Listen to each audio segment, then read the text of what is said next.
Hello guys, welcome to another vlog. This is Chef JJ at for today's video magluluto tayo ng Argentina with egg and tuyo, satisfying for breakfast ideas o mga kamarites, mga busing, mga idolo.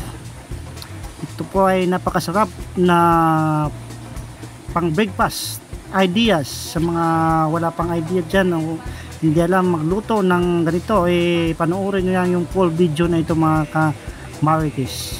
Alright mga bossing, dito po yung lahat ng gagamitin natin sangkap. Yan ang gagamitin natin tuyo. May 2 itlog Argentina, sibuyas at garlic. Unang-una, magbati muna tayo ng itlog, 2 piraso.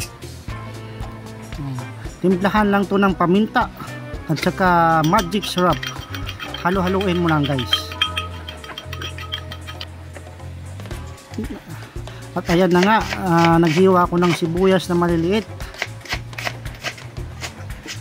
Tapos maghiwa ka rin ng pabilog para sa ating pang design mamaya, toppings para gumanda pa yung Argentina natin. At yan na, kunting-kunti lang, mga 3 slice. Ganyan lang guys. Naggayak din ako ng garlic. Pinuhin mo lang, mens.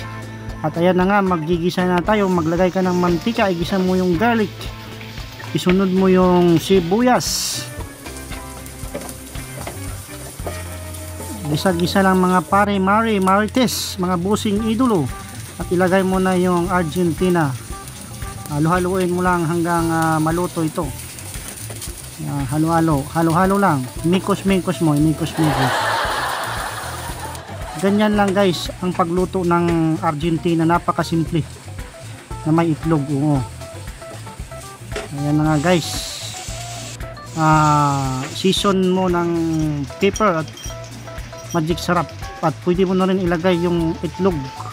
Halo-haloin lang ito hanggat mamix lahat at maluto ng maayos. Ayan na nga guys, malapit niyang maluto at napakadali at simple, quick and easy recipe. Tapos na. Ito naman ay magpiprito ng tuyo, ang paborito ng lahat, hindi mawawala sa breakfast natin. Guys, yun lang po, napakasimple lang po yung video. If you like this video, please like and subscribe my YouTube channel. Thank you, bye bye.